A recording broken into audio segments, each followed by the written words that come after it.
Hello दोस्तों, मैं हूं जगदीश जोशी और आप देख रहे हैं लर्न ट्रिपल ई। दोस्तों, आज की इस वीडियो में हम एल&टी का एक 12 रिले वाला ऑटोमेटिक पावर फैक्टर कंट्रोलर के बारे में जानेंगे। इसके कनेक्शन देखेंगे हम और इसके बेसिक जो कुछ इसमें पैरामीटर सेट करने होते हैं या फिर आप प्रोग्रामिंग बोल लीजिए, वो किस तरीके से की जाती है उनके बारे में हम डिटेल में डिस्कस करने वाले हैं और प्रैक्टिकली भी हम करके देखेंगे। इसमें पहले जो हमारा यहाँ पे पावर फैक्टर कंट्रोलर लगा हुआ था वो PFC 8 लगा हुआ था। PFC 8 का मतलब ये है कि ये 8 रिले वाला पावर फैक्टर कंट्रोलर था। तो अभी ये जो पावर फैक्टर कंट्रोलर है ये क्या काम कर रहा है कि ये हमको प्रॉपर हमारा पावर फैक्टर को कंट्रोल नहीं कर रहा है, इसमें कुछ एरर्स आ रहे हैं। तो उसकी वजह से अब हमने क्या काम किया, हमने इसको रिप्लेस कर दिया ETA स्मार्ट 12R से, यानी कि ये 12 रिले का पावर फैक्टर कंट्रोलर है, पहले 8 का लगा हुआ था हमारा। ठीक है, तो अभी इस पावर फैक्टर कंट्रोलर का कुछ सेटिंग्स होती है, कुछ मतलब वैसे तो इसमें आप बहुत कुछ कर सकते हो, काफी सारी चीजें आप इसमें इससे कंट्रोल कर सकते हो, काफी सारे इसमें पैरामीटर्स है। लेकिन जो कुछ बेसिक पैरामीटर्स हैं उनको किस तरीके से सेट किया जाता है और इसके कनेक्शन किस तरीके से किए जाते हैं वो आज हम इस वीडियो में जानने वाले हैं। तो अभी आपको दिख रहा होगा यहाँ पे 2 इंडिकेटर यहाँ पे इसमें जल रहे हैं, लैग के आगे और एक ऑटो मोड के आगे। तो यहाँ पे हमारा ये एक रनिंग कंडीशन में है इस टाइम पे, क्योंकि हमने इसको चेंज कर दिया है। ठीक है, तो अब हम देखते हैं कि ये पावर फैक्टर कंट्रोलर जो है ये इसके कनेक्शन देखिए, यहाँ पे हमने बैक साइड में इसके कनेक्शन यहाँ पे किए हुए हैं। हमने इसको रिप्लेस किया था तो इसलिए इसकी ड्रेसिंग आपको कुछ इस तरीके से दिख रही है, जो कि काफी बेकार है यहाँ पे, है ना।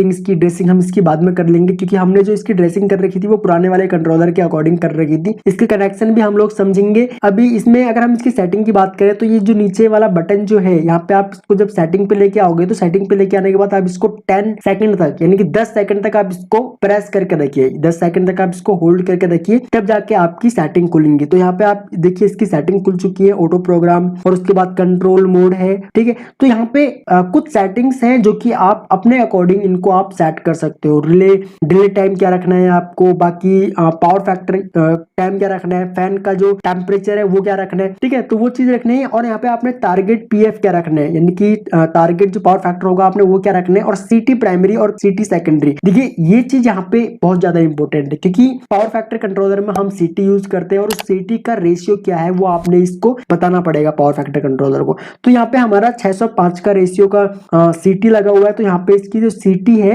वो हमने जिसमें डिफॉल्ट आएगी वो यहाँ पे आपको शायद 400 मिलेगी या फिर 500 कुछ भी मिल सकती है, जो इसमें डिफॉल्ट रहती है। ओके, तो यहाँ पे जो हमारे पास CT है वो 605 का रेशियो है। तो यहाँ पे मैं इसको 600 पे सिलेक्ट कर देता हूँ। इसके लिए आपको क्या काम करना पड़ेगा, जो ये नीचे वाला जो बटन है इसको आपने एक बार प्रेस करना पड़ेगा, तो ये 600 जो है यहाँ पे ये ब्लिंक करने लगेगा। उसके बाद जो ये एरो का निशान है अप एंड डाउन का, इसको आप कम या ज्यादा अपने अकॉर्डिंग कर सकते हो। उसके बाद आप इसको दोबारा से सेट कर दीजिए। सेम CT सेकेंडरी है, इसको तो चेंज करने की जरूरत रहती नहीं है। वैसे 3 और 5 में आते हैं तो नॉर्मली 5 ही हम यूज करते हैं। ठीक है, बाकी यहाँ पे नेक्स्ट सेटिंग जो है वो है यहाँ पे सेंसिटिविटी का।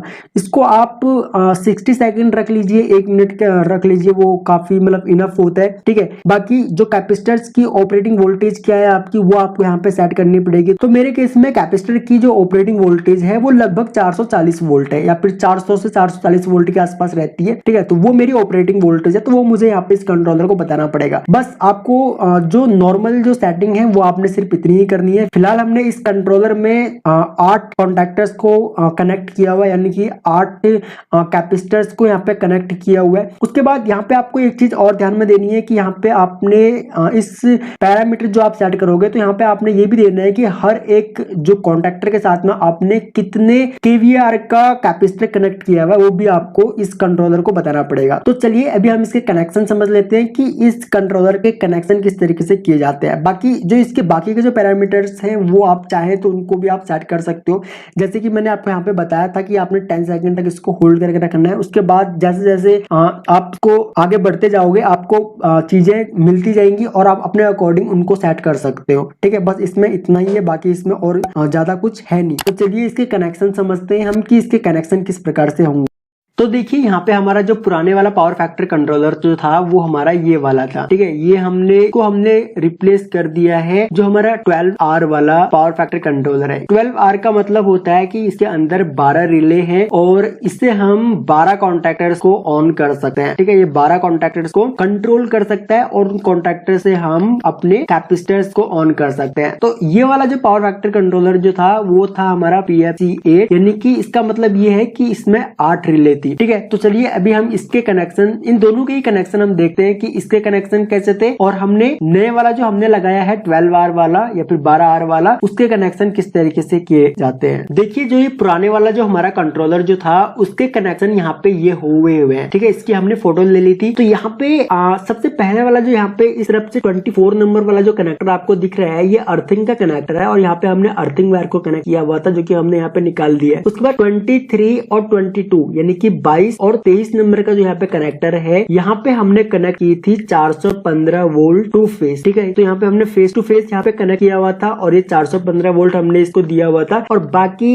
यहाँ पे देखिए 19 नंबर का टर्मिनल और 21 नंबर के टर्मिनल पे हमने सीटी की वायर कनेक्ट की हुई है और ये सीटी की वायर यहाँ पे C1 और C2 यहाँ पे आपको दिख रहा होगा। ठीक है, तो सीटी की 2 वायर होती है। ठीक है, सीटी से 2 वायर निकलती है हमारी, एक होता है हमारा S1, दूसरा होता है हमारा S2। तो इसको हमने यहाँ पे कनेक्ट किया हुआ है और इस जो सीटी का रेशियो है वो है हमारा 605 का। ठीक है, तो ये हमारा सीटी है। उसके बाद बाकी के जो ये 1 से लेकर के और 8 तक जो आपको ये टर्मिनल्स दिख रहे हैं, ये हमारे कॉन्टैक्टर्स के वायर्स हैं। ठीक है, इनसे हम 8 कॉन्टैक्टर को यहाँ पे हम ऑपरेट कर रहे हैं। और जो हमारी यहाँ पे 12 नंबर की जो एक वायर जो है या फिर 12 नंबर का जो टर्मिनल है, ये हमारा कॉमन टर्मिनल है। ओके, ये हमारा कॉमन टर्मिनल है, मतलब कि इस कॉमन टर्मिनल पे हमेशा सप्लाई रहेगी। जैसे ही हम इस कंट्रोलर को ऑन करेंगे और इस कंट्रोलर को हम ऑटो मोड पे रखेंगे तो यहाँ पे कॉमन सप्लाई पे इस कॉमन टर्मिनल पे हमारी सप्लाई कंटिन्यू रहेगी। उसके बाद कंट्रोलर अपने हिसाब से इन टर्मिनल को ऑन करेगा। एक्चुअली होता क्या है कि ये हमारा एक कॉमन टर्मिनल होता है और बाकी सारे के सारे टर्मिनल हमारे एनो रहते हैं। ठीक है, ये एनो टर्मिनल्स रहते हैं। उसके बाद कंट्रोलर हमारा अपने अकॉर्डिंग इनको ऑन करता है। तो ये किस तरीके से होता है, ये हमारा कुछ इस तरीके से रहते हैं सारे के सारे, और बाकी ये हमारा एनो इस तरीके से ये एनो रहते हैं। ठीक है, सारे टर्मिनल्स हमारे इस तरीके से एनो रहते हैं और ये वाला टर्मिनल जो है हमारा ये कॉमन रहता है और ये हमारे 1 2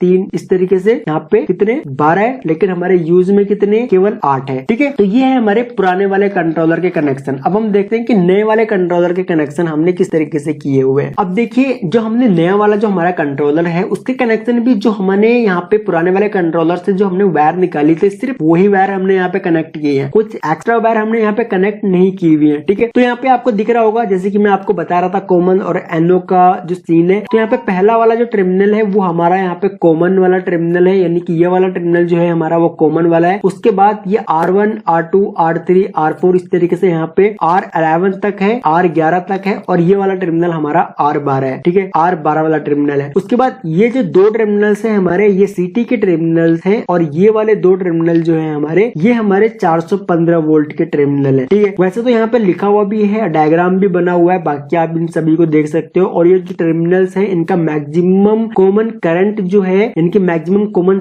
टर्मिनल जो आप करंट दे सकते हो वो 12 एम्पियर तक ये करंट जो है वो सहन कर सकता है, इसको झेल सकता है। ठीक है, उससे ज्यादा अगर आप इसको टर्मिनल पे सप्लाई अगर आप करंट दोगे तो ये डैमेज हो जाएगा। और यहाँ पे देखिए एक चीज का आपने विशेष तौर पर ध्यान देना है कि अगर आप आर फेज सीटी कनेक्ट कर रहे हो, आर फेज पे अगर आपने सीटी कनेक्ट किया हुआ है तो उसके बाद आप जो ये यहाँ से आप जो 2 फेज लोगे, उन 2 फेजों पे आप आर फेज को कनेक्ट नहीं कर सकते हो। अगर आप इन 2 फेजों पे आर फेज को कनेक्ट करोगे तो यहाँ जो कंट्रोलर जो है वो प्रॉपर तरीके से काम नहीं करेगा। तो इस चीज का आपने विशेष तौर पर ध्यान देना है। मतलब कि मान के चलिए यहाँ पे आर वाई और बी, ये वाला आर फेज है, ये वाला वाई फेज है और ये वाला बी फेज है। अगर आपने आर फेज को सीटी से कनेक्ट किया हुआ है, ठीक है, यहाँ से अगर आपने सीटी ले लिया तो आपने वाई और बी को यहाँ पे कनेक्ट करना पड़ेगा। ठीक है, तो आप यहाँ पे जो आप 2 फेजों को कनेक्ट करोगे वो आप उसके बाद उस फेज को कनेक्ट नहीं कर सकते हो जिस फेज से आपने सीटी को लिया हुआ है। तो इस चीज का आपने ध्यान देना है। अगर आप इस तरीके से कनेक्शन करते हो तो आपका जो कंट्रोलर है वो काम प्रॉपर तरीके से नहीं करेगा। जहां से आपने सीटी लिया हुआ है वो फेज आप इस यहाँ पे इन 2 फेजों पे आप उसको कनेक्ट नहीं कर सकते। उसके बाद इस चीज का आपने ध्यान देना है। बाकी कनेक्शन आपको समझ में आ गए। यहाँ पे हमने 8 कैपेसिटर्स को कनेक्ट किया हुआ है या फिर 8